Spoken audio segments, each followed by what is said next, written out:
আশা করি তোমরা সবাই ভালো আছো। আজকে আমি তোমাদের অঙ্ক ক্লাস নেব। আজকে পূর্বপাঠের পুনরালোচনা এই অধ্যায়টির 1.4 কোষে দেখি 1.4 বাকি যে অংশটা রয়েছে সেটা করাবো। আগের দিন আমরা 6 নম্বর পর্যন্ত করেছিলাম। আমি তোমাদের 6 নম্বরের একটা অঙ্ক হোমওয়ার্ক দিয়েছিলাম সি এর, তার আগে 5-এর বি হোমওয়ার্ক দিয়েছিলাম। তোমরা নিশ্চয়ই এগুলো করতে পেরেছ। এবারে আমরা 7 থেকে শুরু করব। দেখো 7-এর অঙ্কটা তোমাদের কি বলেছে। তোমরা সবাই 34 পৃষ্ঠাটা খুলেছ। 7-এর অঙ্কগুলো দেখো কি বলেছে। দশমিক ভগ্নাংশ 8-এর স্থানীয় মান, দুটো বক্স দিয়েছে। প্রথম বক্সে দশমিক ভগ্নাংশ, দ্বিতীয় বক্সে 8-এর স্থানীয় মান। তো প্রথম বক্সে লেখা আছে 38.12। আমি বোর্ডে করছি, তোমরা একটু দেখে নাও। 38.12 দশমিক ভগ্নাংশের বক্সে দেওয়া আছে। তাহলে এখানে 8টা কোথায় রয়েছে? আমরা জানি এটা এককের ঘর, এটা দশকের ঘর, এটা হচ্ছে দশাংশ, এটা শতাংশ, তারপরে কিছু থাকলে সহস্রাংশ। তাহলে এটা দশাংশ, এটা শতাংশ, আর সহস্রাংশের ঘরটা কিন্তু ফাঁকা। এর পরের ঘরটা হচ্ছে সহস্রাংশ। এখানে আমাদের বলেছে 8-এর স্থানীয় মান কত। তাহলে 8-এর স্থানীয় মান হলো 8। কেন না 8টা রয়েছে এককের ঘরে। যদি দশকের ঘরে থাকতো, এরকম কোনো সংখ্যা থাকতো, এরকম মনে করো যদি কোনো সংখ্যা থাকতো, তাহলে 8-এর স্থানীয় মান কত হতো? 80। কেন কি দশকের ঘরে আছে। তাহলে এখানে 8-এর স্থানীয় মান কত হলো? 8। কেন এটা এককের ঘরে আছে। বুঝতে পেরেছো সবাই? এর পরেরটা দেখো কি আছে। রয়েছে 2.813। তাহলে এখানে 8টার বার করতে হবে স্থানীয় মান। আমরা জানি এটা একক, এটা দশাংশ, এটা শতাংশ, এটা সহস্রাংশ। তাহলে 8-এর স্থানীয় মান কি দেখাচ্ছে? 8-এর 10। বোঝা গেছে? 8-এর স্থানীয় মান হচ্ছে 8-এর 10, যেহেতু দশাংশের ঘরে আছে। যদি আরেকটা উদাহরণ দিয়ে বোঝাচ্ছি, যদি এরকম হতো যে কোনো সংখ্যা যদি এরকম হয়, তোমাদের আছে এখানে, তোমরা এটা দেখলেই বুঝতে পারবে। এরকম যদি হয় যে 183, তখন 8-এর স্থানীয় মান কত হবে? 8-এর 100। বুঝতে পেরেছ? কেননা এটা দশাংশ, এটা শতাংশ, এটা সহস্রাংশ। তাহলে এখানে 8-এর স্থানীয় মান যেহেতু শতাংশের ঘরে আছে, তাই 8/100 হয়ে যাচ্ছে। আরেকটা যদি উদাহরণ এরকম হয় যে 2 দশমিক, যে কোনো উদাহরণ 138, এটা দশাংশ, এটা শতাংশ, এটা সহস্রাংশ। তাহলে এখানে 8-এর স্থানীয় মান কত হবে? 8 যেহেতু সহস্রাংশের ঘরে আছে, 8/1000। বুঝতে পারছো?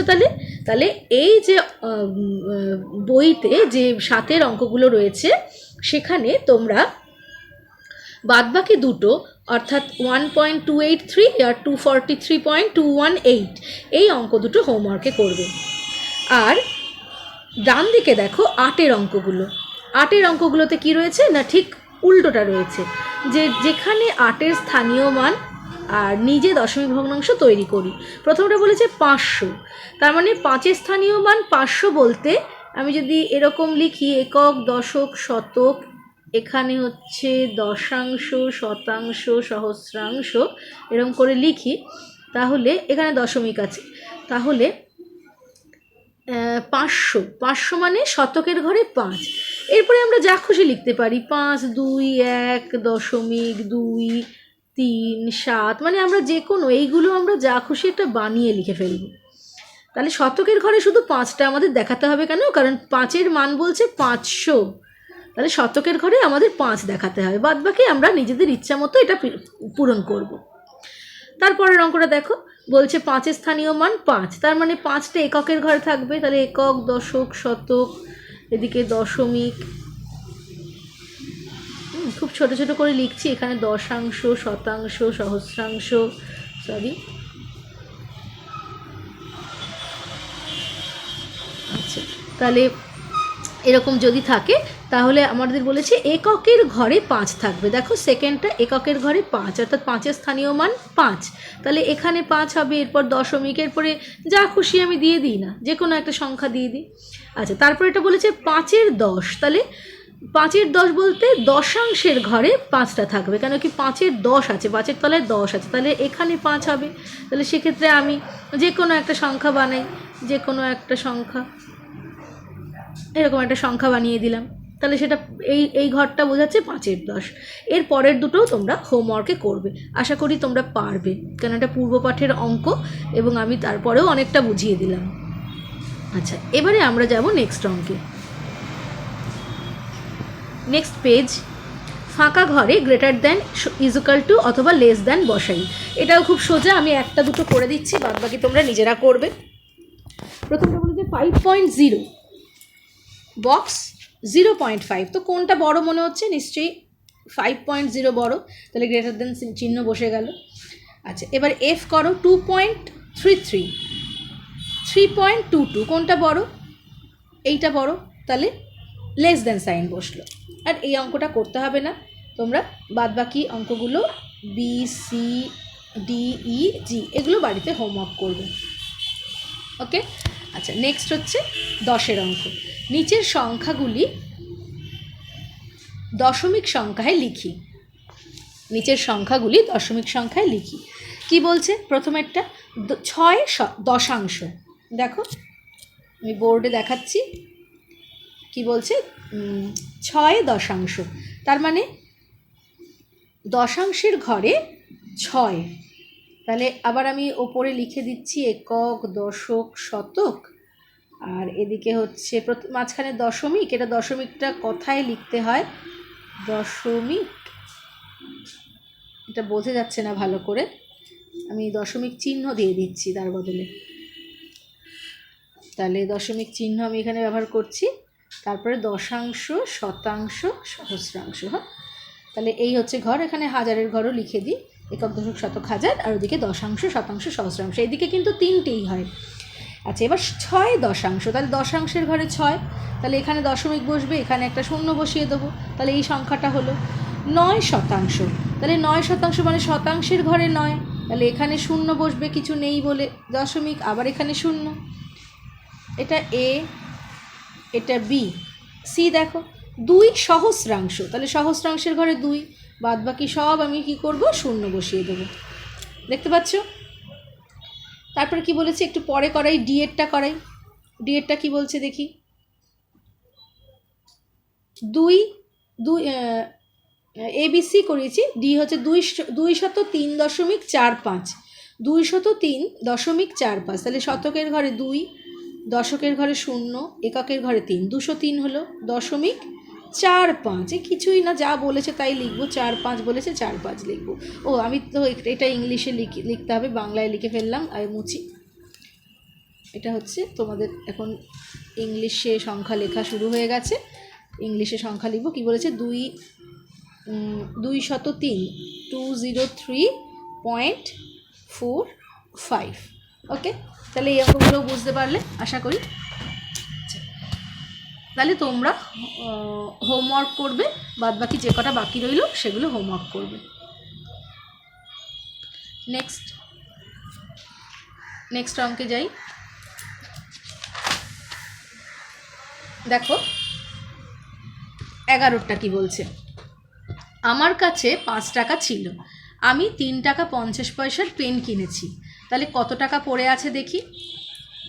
কি করতে হবে, খুব সোজা, আমার কাছে 5 টাকা ছিল, আমি 3 টাকা 50 পয়সার পেন কিনেছি, তাহলে 5 টাকা মানে 5.00, আর পেন কিনেছি 3 টাকা 50 পয়সার, তাহলে কি করব, কত টাকা পড়ে আছে জানতে গেলে কি করতে হবে, বিয়োগ করতে হবে। 0 থেকে 0 বাদ দিলে 0। এটা আমাদের 10 ধরে নিতে হবে, কারণ ছোট সংখ্যা থেকে বড় সংখ্যা বিয়োগ যায় না, 0 থেকে 5 বিয়োগ যায় না বলে 10 ধরে নেব। 10 থেকে 5 গেলে 5।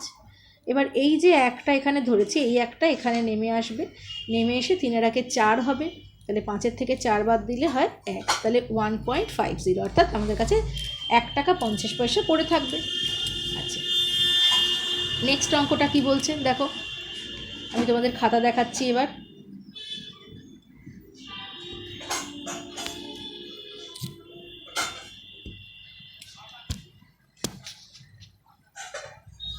নেক্সট হচ্ছে 12 অঙ্কটা।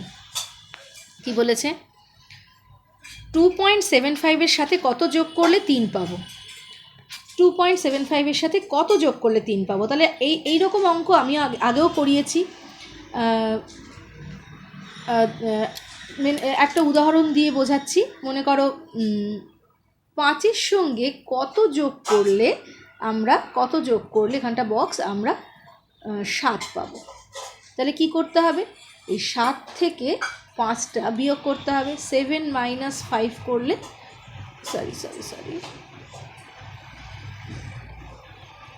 7 মাইনাস যদি 5 করি তাহলে কত বেরোবে, 2। অর্থাৎ 5-এর সঙ্গে 2 যোগ করলে কত পাবো, 7 পাবো। সেরকমভাবেই একই রকমভাবে যে 3 থেকে আমরা কি করলাম, 2.75টা বিয়োগ করে দিলাম। তাহলে কত দাঁড়ালো, বিয়োগ করলে এরকম করে বিয়োগ করতে হবে 3.00। সবসময় 3 থেকে বিয়োগ মানে 3-এর পরে দশমিক বসিয়ে 2টো শূন্য দিতে হবে, তার থেকে 2.75 বিয়োগ করলে দেখো 10 থেকে এখানে 10 থেকে 5 গেলে 5, এই একটা এখানে 8, আবার 10 থেকে 8 গেলে 2 দশমিক বসলো, এই একটা আবার এখানে, তাহলে 2 আর 1 3, 3 থেকে 3 বাদ দিলে 0, তাহলে 0.25 হয়ে গেল। আচ্ছা, তাহলে 2.75 এর সাথে 0.25 যোগ করলে 3 পাবো, হলো। এরপরে আমরা করব, এরপরে তোমরা অঙ্কগুলো দেখবে, মোটামুটি সব কটা অঙ্কই সোজা আছে। আমি সোজা চলে যাব এবার 18 নম্বরের অঙ্কে। দেখো মাঝের যে অঙ্কগুলো, অর্থাৎ 13 থেকে 17, এই অঙ্কগুলো কিন্তু খুব একটা কঠিন অঙ্ক নয়।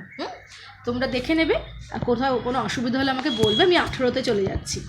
4.15 থেকে 2.647 বিয়োগ করে বিয়োগফলের সঙ্গে কত যোগ করলে 10 পাবো। তাহলে এখানে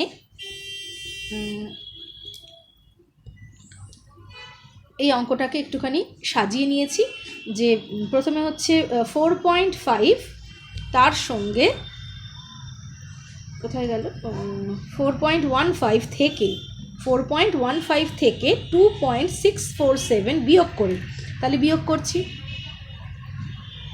বিয়োগ ফলের সঙ্গে, তাহলে এটা বিয়োগ করে একটা ফল বেরোবে, তো সেই বিয়োগ ফলের সঙ্গে কত যোগ করলে 10 পাবো। তাহলে 10-এর থেকে বিয়োগ ফলটা বিয়োগ করে দিতে হবে। তাহলে বিয়োগ করে দিলে কি হবে, এই দুটো 4.15, তার থেকে 2.647 বিয়োগ করা হচ্ছে।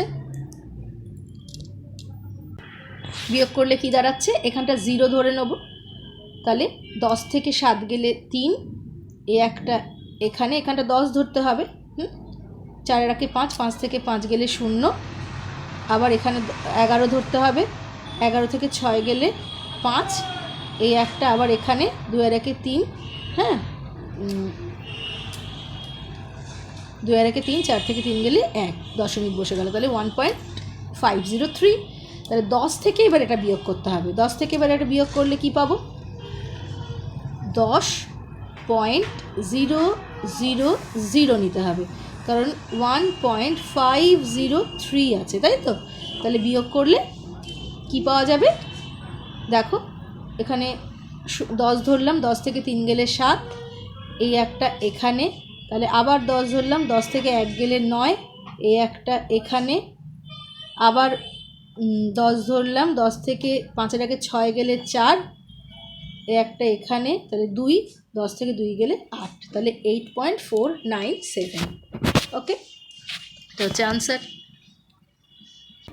এরপর দেখো 19-এর অঙ্কগুলো, মান খুঁজি। আমি এখান থেকে একটা অঙ্ক করে দিচ্ছি 19-এর জিটা। জিতে কি বলছে 3.36 মাইনাস 4.62 প্লাস 2.12, এগুলো যোগ বিয়োগ করতে হবে। যোগ বিয়োগ করলে কি হবে দেখো, প্রথমে আমরা 3.36 তার সঙ্গে 2.18 যোগ করে নেব।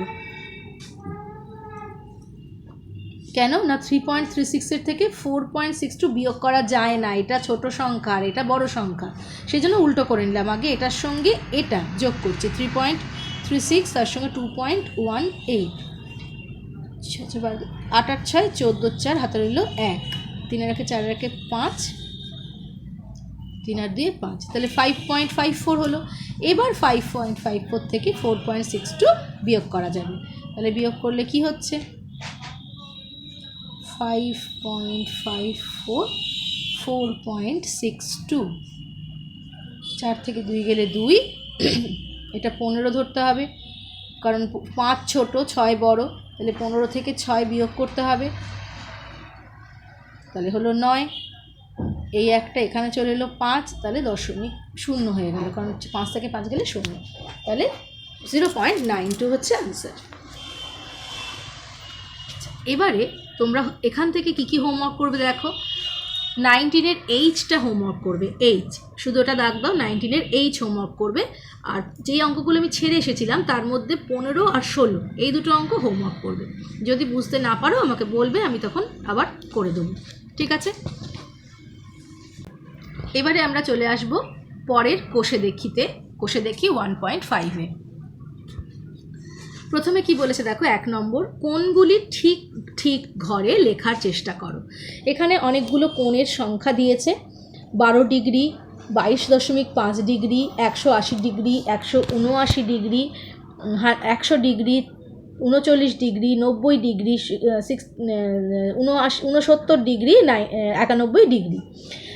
তো এইগুলোর মধ্যে কোনগুলো সূক্ষ্ম কোণ, কোনগুলো সমকোণ, কোনগুলো সরল কোণ, কোনগুলো স্থূল কোণ, এগুলো তোমাদের দেখতে হবে। আমি তোমাদের একটুখানি মনে করিয়ে দিচ্ছি, তোমরা যদি ভুলে গিয়েও থাকো তোমাদের মনে পড়ে যাবে। দেখো, 0 ডিগ্রি থেকে 89 ডিগ্রি পর্যন্ত কোণগুলো কি কোণ বলে, সূক্ষ্ম কোণ। সূক্ষ্ম কোণ। 90 ডিগ্রি কোণটা হচ্ছে সমকোণ। সবাই এটা খাতায় লিখে নাও। 91 ডিগ্রি থেকে 179 ডিগ্রি পর্যন্ত হচ্ছে কি স্থূল কোণ, আর 180 ডিগ্রিটা হচ্ছে সরল কোণ।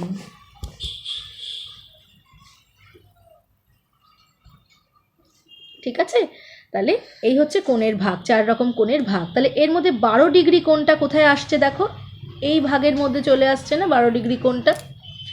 তাহলে তোমরা সমকোণ সূক্ষ্ম কোণের ঘরে লিখবে 12 ডিগ্রি। 22.5 ডিগ্রিটাও এর মধ্যে চলে আসে, তাহলে এখানে 22.5 ডিগ্রিও লিখে দেবে। 180 ডিগ্রি দেখো, এটা আমি বলেই দিয়েছি সরল কোণ, তাহলে সরল কোণের ঘরে লিখবে। 179 ডিগ্রি দেখো, সেটা এর মধ্যে চলে আসছে 179, তাহলে সেটা স্থূল কোণের ঘরে। 100 ডিগ্রি, 100 ডিগ্রি মানেও কিন্তু এর মধ্যেই আসছে, তাহলে সেটাও স্থূল কোণের ঘরে। 39 ডিগ্রি সেটা এর মধ্যে আসছে সূক্ষ্ম কোণের ঘরে। 90 ডিগ্রি মানে সমকোণ, সমকোণের ঘরে। 69 ডিগ্রি, 69 ডিগ্রিটাও এর মধ্যে চলে আসছে, তাহলে হচ্ছে সূক্ষ্ম কোণের ঘরে। আচ্ছা, 91 ডিগ্রি, 91 ডিগ্রিটা এর মধ্যে চলে আসছে, 91 ডিগ্রিটা এর মধ্যে চলে আসছে। ডিলিট হয়ে গেল। 91 কী কী ছিল আরেকবার একটুখানি চট করে লিখে দিচ্ছি। 0 ডিগ্রি থেকে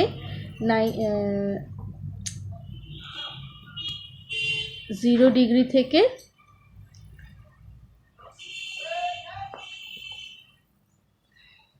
89 ডিগ্রি হচ্ছে ছিল সূক্ষ্ম কোণ।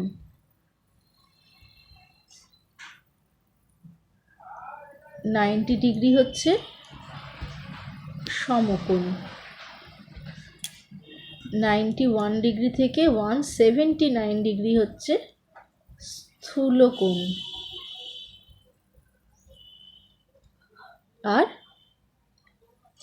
180 ডিগ্রি হচ্ছে সরল কোণ। ঠিক আছে, তাহলে প্রত্যেকটা বলা হয়ে গেছিলো, লাস্টে এটা 91 ডিগ্রিটাই শুধু বাকি ছিল। 91 ডিগ্রিটা দেখো এই ঘরের মধ্যে পড়ে যাচ্ছে, এই যে আবার ডিলিট হয়ে গেল। ঠিক আছে, যাই হোক, তোমরা আশা করি বুঝেছো, লেখাও হয়ে গেছে। যদি না লিখতে পারো তাহলে ভিডিওটাকে পজ করে তোমরা আবার ওই জায়গাটা লিখে নেবে। আচ্ছা, এটা তোমাদের হোমওয়ার্ক রইল, এই অঙ্কটা হচ্ছে তোমাদের হোমওয়ার্ক। এটা করবে, করে আমাকে হোয়াটসঅ্যাপে পাঠাবে। আচ্ছা, নেক্সট দেখো,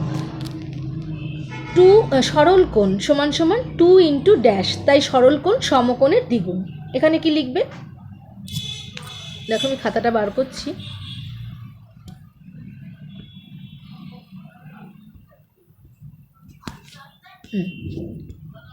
সরল কোণ সমান 2 গুণ সমকোণ, এখানে লেখো সমকোণ। আচ্ছা, নেক্সট কোন অঙ্ক করাচ্ছি দেখো।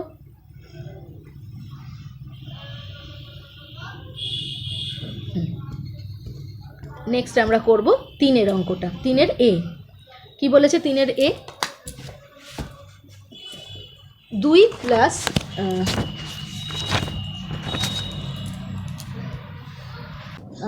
তাহলে দেখো প্রশ্নটা কি আছে 3 নম্বরেরটা, নিচের কোন কোন দৈর্ঘ্যের রেখাংশগুলি দ্বারা ত্রিভুজ তৈরি করা যায় দেখি। তো 3-এর এটা আমি করে দিয়েছি, দেখে নাও কি আছে, আগে প্রশ্নটা পড়ি। 2 সেন্টিমিটার, 3 সেন্টিমিটার ও 4 সেন্টিমিটার, এই রেখাংশগুলি দ্বারা ত্রিভুজ কি আঁকা যায়?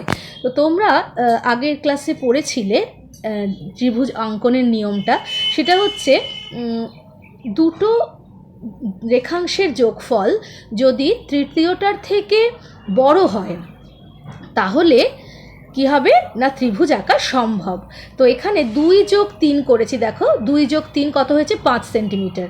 তো এটা কিন্তু তৃতীয় যে রেখাংশ 4 সেন্টিমিটারের থেকে বড়, তাহলে দুটো রেখাংশের যোগফল কি হলো, তৃতীয় রেখাংশের থেকে বড় হলো, তাই এখানে ত্রিভুজ আঁকা সম্ভব।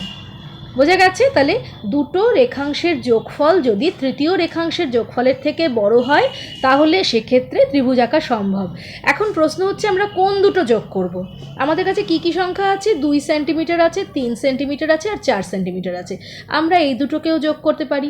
এই দুটো যোগ করলে কত হচ্ছে 5, যেটা আমি করে দেখিয়েছি সেটা এটার থেকে বড়, গ্রেটার দেন 4। ঠিক আছে, আবার কি করতে পারি, আমরা আবার 3 আর 4 যোগ করতে পারি। 3 আর 4 যোগ করলে কত হয় 7, সেটাও তো 2-এর থেকে বড়। আবার কি করতে পারি, আরেকটা অপশন কি আছে, আমরা আরেকটা করতে পারি 4 আর 2 যোগ করতে পারি, সেটাও কিন্তু কত হবে 6, সেটাও কিন্তু 3-এর থেকে বড়। তাহলে আমরা যে কোনো দুটো সংখ্যা যোগ করে যদি তৃতীয়টার থেকে বড় হয় তাহলেই ত্রিভুজ আঁকতে পারবো, এটা হচ্ছে নিয়ম। তাহলে তোমরা আশা করি বুঝতে পারলে। এর পরের অঙ্কটা দেখো, বিএডটা আমি হোমওয়ার্ক দিয়েছি, তোমরা দাগিয়ে নাও, বিএডটা হোমওয়ার্ক করবে। আচ্ছা, নেক্সট কি আছে দেখি। আচ্ছা, নেক্সট 6-এর অঙ্কটা দেখো, পাশের বৃত্তাকার ক্ষেত্রের ব্যাস ড্যাশ সেন্টিমিটার। এটা তোমরা বইয়ে করে নেবে, এটা আমি হোমওয়ার্ক লিখেছি, তবুও আমি একটুখানি বলে দিচ্ছি। দেখো, পাশের বৃত্তাকার ক্ষেত্রের ব্যাস হচ্ছে কত, ব্যাস কত দেখা যাচ্ছে, এই যে এই পুরোটা হচ্ছে ব্যাস, তাই তো? তাহলে যখন এটা 4 সেন্টিমিটার লিখছে, এটা একটা বড় ক্ষেত্র বলে এটাও 4 সেন্টিমিটার, এটাও 4 সেন্টিমিটার, এটাও 4 সেন্টিমিটার, বড় ক্ষেত্রের 4টে বাহুই 4 সেন্টিমিটার হয়, তাহলে এই বৃত্তাকার ক্ষেত্রের ব্যাসও হবে 4 সেন্টিমিটার।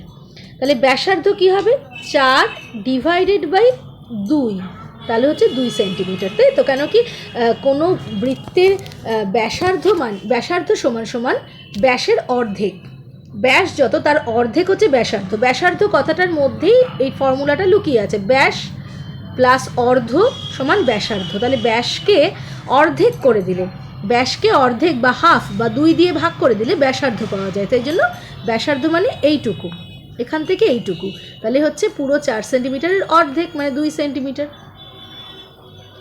ঠিক আছে, এরপরে তোমরা খোলো, কোষে দেখি 1.6। প্রথম অঙ্কটা কি বলেছে দেখো, ইছামতি নদীর পাড়ের একটি অংশ বাধাই করতে 40 জন শ্রমিকের 35 দিন সময় লাগে। 28 দিনের মধ্যে ওই অংশ বাঁধাতে কতজন শ্রমিক লাগবে হিসাব করি। তাহলে এটা একটা ঐকিক নিয়মের অঙ্ক। প্রথমে তোমরা কি লিখবে, আমি অঙ্কটা তোমাদের খাতায় দেখাচ্ছি। দেখো কিভাবে করেছি। গণিতের ভাষায় সমস্যাটি হলো, তোমরা এইভাবে আগে করে নেবে। গণিতের ভাষায় সমস্যাটি হলো, আচ্ছা কি বলেছে একবার পড়ি। ইছামতি নদীর পাড়ের একটি অংশ বাধাই করতে 40 জন শ্রমিকের 35 দিন সময় লাগে। তাহলে দিন সংখ্যায় লিখবে 35, কারণ 35 দিন সময় লাগছে। কতজন শ্রমিকের? 40 জন শ্রমিকের। শ্রমিকের সংখ্যার পাশে কি লিখবে? শ্রমিকের সংখ্যার পাশে লিখবে জন। শ্রমিকের সংখ্যার পাশে লিখবে ব্র্যাকেটে জন। আচ্ছা, আর সময়ের পাশে ব্র্যাকেটে দিন। 28 দিনের মধ্যে ওই অংশ বাঁধাতে কতজন শ্রমিক লাগবে? প্রশ্ন করেছে কতজন শ্রমিক লাগবে, সেই জন্য শ্রমিকের সংখ্যাটা যেটা প্রশ্ন করবে সেটা ডান দিকে রাখবো। তাহলে 28 দিন বলেছে, 28 দিনের মধ্যে কাজটা কমপ্লিট করতে কতজন শ্রমিক লাগবে, সেই জন্য এইভাবে সাজিয়ে নিলাম। এখন তোমরা জানো যে যত শ্রমিক বেশি নেব তত আমার সময় কম লাগবে, তাই তো? মনে করো আমি যদি একটা পুকুর কাটতে 10 জন শ্রমিক নিই, তাহলে 10 জন শ্রমিক যতদিন ধরে পুকুরটা কাটবে, আমি যদি 20 জন শ্রমিক নিই তাহলে পুকুরটা কাটতে নিশ্চয়ই আরও কম সময় লাগবে। লোক যেহেতু বেড়ে গেছে সেই জন্য সময়টা কমে যাবে। এখানে সময় এবং শ্রমিকের মধ্যে দেখো ব্যস্ত সম্পর্ক রয়েছে। সময় এবং শ্রমিকের মধ্যে ব্যস্ত সম্পর্ক রয়েছে। এবার কি বলছে ঐকিক নিয়মে অঙ্কটা দেখি। 35 দিনে নদীর পাড় বাঁধাতে শ্রমিক লাগে 40 জন। তাহলে একদিনে নদীর পাড় বাঁধাতে শ্রমিক লাগবে কত? কম সময়ে কাজটা কি আরও বেশি জন শ্রমিক লাগবে, সেই জন্য এখানে কিন্তু গুণ হয়ে গেল। যখন 35 দিনে একটা নদীর পাড় বাঁধাতে 40 জন শ্রমিক লাগে, তখন একদিনে কাজটা করতে গেলে নিশ্চয়ই আরও বেশি সংখ্যক শ্রমিক লাগবে, তাই জন্য এখানে গুণ হয়েছে 40 গুণ 35। এবার বলছে যদি কাজটা আমি 28 দিনে করাই তাহলে আরও দিন সংখ্যা বাড়িয়ে দিচ্ছি, তখন শ্রমিক তাহলে আরও কমে যাবে, সেই জন্য 28 দিয়ে ভাগ হয়ে গেল।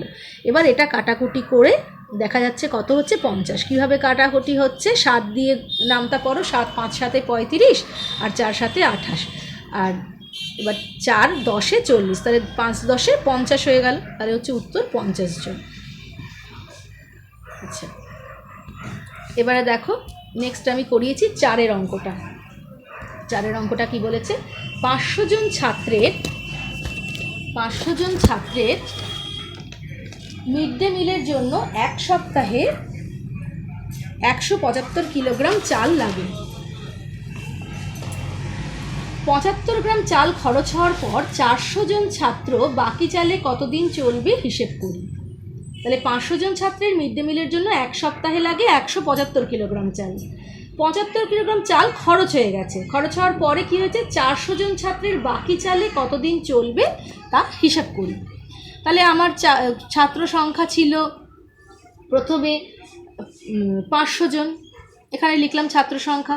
দেখো দাঁড়াও একবার একটু খাতাটা সরিয়ে দেখাচ্ছি। ছাত্র সংখ্যা লিখেছি একদিকে, মাঝখানে চালের পরিমাণ আর ডান দিকে সময়। এই অঙ্কটা কিন্তু 3টে জিনিস রয়েছে, ছাত্র সংখ্যা, চালের পরিমাণ আর সময়। তো 3টে ভাগ করে নিয়েছি। 500 জন ছাত্র, তাদের কতটা চাল লাগছে? না 175 কিলোগ্রাম চাল লাগছে। কত দিনের জন্য? দেখো কত দিনের জন্য বলেছে, 1 সপ্তাহ বা 7 দিন। দেখতে পাচ্ছ 1 সপ্তাহ বা 7 দিন। এবারে কি বলছে? তাহলে 400 জন, যখন 400 জন হলো তখন কতটা পরিমাণ চাল রয়েছে? না 75 কিলোগ্রাম চাল তো খরচ হয়ে গেছে, তাহলে রয়েছে আর কত? 175 বিয়োগ 75 করলে 100 কিলোগ্রাম চাল আর রয়েছে। তাহলে সেই চালে প্রশ্ন হচ্ছে যে কতদিন চলবে। তাহলে ওই জন্য প্রশ্নতে আমরা কি করেছি? জিজ্ঞাসা চিহ্ন দিয়ে দিয়েছি যে কতদিন চলবে এটা বার করতে হবে। তাহলে অঙ্কটা কীভাবে করতে হবে? 175 কিলোগ্রাম চালে 500 জন ছাত্রের চলে 7 দিন। 175 কিলোগ্রাম চালে 500 জন ছাত্রের চলে 7 দিন। তাহলে 1 কিলোগ্রাম চালে 500 জন ছাত্রের কতদিন চলবে? অত ছাত্র, 500টা ছাত্র, মাত্র 1 কিলোগ্রাম চালে কদিন চলবে? সেই জন্য কম দিন চলবে নিশ্চয়ই। তাহলে সেই জন্য ভাগ হয়ে গেল। দেখো 7 ভাগ 175। দেখো 175টা নিচে লিখেছি। এরপরে কি বলছে, তাহলে 1 কিলোগ্রাম চালে একজন ছাত্রের কতদিন চলে? 1 কিলোগ্রাম চালে একজন ছাত্রের চলে আর একটু বেশি দিন চলবে, তাহলে গুণ 500 হয়ে গেছে। অর্থাৎ যখন বেশি চলছে তখন গুণ হচ্ছে, যখন কম চলছে তখন ভাগ হচ্ছে। আচ্ছা, এবারে নেক্সট কি বলছে, তাহলে 100 কিলোগ্রাম চালে, এবার চালের পরিমাণ বাড়িয়ে দিলাম, ওই একজন ছাত্রের কতজন চলবে?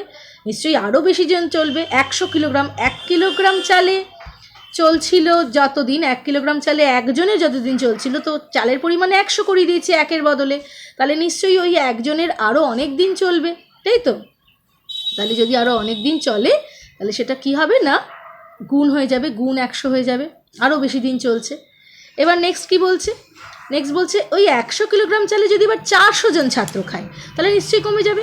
তখন দেখো 400টা ভাগে চলে এলো, 400টা দেখো ভাগে চলে এলো। তাহলে এই হচ্ছে পুরো আমি সাজালাম। এবার কাটাকুটি করেছি, কাটাকুটি কেমন করে করেছি সেটা তোমরা সবাই রাফে কাটাকুটিটা একবার করবে, করলে শিখতে পারবে। আলটিমেটলি এসছে 5 দিন।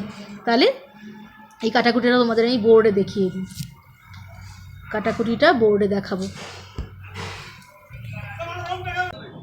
দেখো কি আছে, কিভাবে সাজানো হলো। 7 গুণ 500 গুণ 100, আর নিচে রয়েছে 175 গুণ 400। প্রথমে এই দুটো শূন্য কেটে দাও, তারপরে দেখো 5 দিয়ে এটাকে কাটবে। 5 দিয়ে কাটলে কি হবে, 5 3 15, 2 25, 5 5 25, তাহলে 5 3 15 আর 2 17, 2 5 25, 5 5 25, আর 5 100 500। এবার 7 দিয়ে কাটি, 5 7 35। এবার 5 দিয়ে কাটি, 5 20 100। এবার 4 দিয়ে কাটি, 4 5 20। তাহলে আলটিমেটলি সব কেটে কত পড়ে রইলো, এই 5টাই তো পড়ে রইলো। তাহলে ইকুয়াল টু 5। এই কাটাকুটিটা আমি এখানে এভাবে দেখালাম, খাতায় আবার অন্যভাবে দেখিয়েছি। তোমরা যেমন খুশি করে কাটতে পারো, তবে যেন সঠিক হয়। ঠিক আছে, এবারে দেখো নেক্সট তোমাদের আমি তাহলে এখান থেকে দুটো অঙ্কই করিয়েছি। এখান থেকে আমি এই 1-এরটা করিয়েছি আর 4-এরটা করিয়েছি। আর তোমাদের দুটো অঙ্ক 2 আর 7, এই দুটো অঙ্ক আমি হোমওয়ার্কে দিয়েছি। তোমাদের যদি কোনো অসুবিধা থাকে তাহলে তোমরা আমাকে বলবে, আমি তোমাদের আবার বুঝিয়ে দেবো। কিন্তু আপাতত আমি তোমাদের এই দুটো অঙ্ক 2 আর 7 দিয়েছি, এই দুটো তোমরা হোমওয়ার্কে করবে। এর বাইরে যদি কোনো অঙ্ক তোমরা না বুঝতে পারো তাহলে আমাকে বলবে। তাহলে তোমাদের এই চ্যাপ্টারটা কিন্তু শেষ হয়ে গেল, প্রথম চ্যাপ্টার শেষ হয়ে গেল। এরপরে তোমাদের শুরু হবে 7 ও 8 অঙ্কের সংখ্যার ধারণা, সেটা আমি তোমাদের নেক্সট ক্লাসে করাবো। আর একদিন আমি তোমাদের এই পুরো প্রথম চ্যাপ্টারের প্রত্যেকটা হোমওয়ার্ক আলোচনা করে দেবো, তোমরা দেখে নেবে কোথাও সুবিধা আছে কিনা। তাহলে আজকে এই পর্যন্তই, সবাই ভালো থেকো।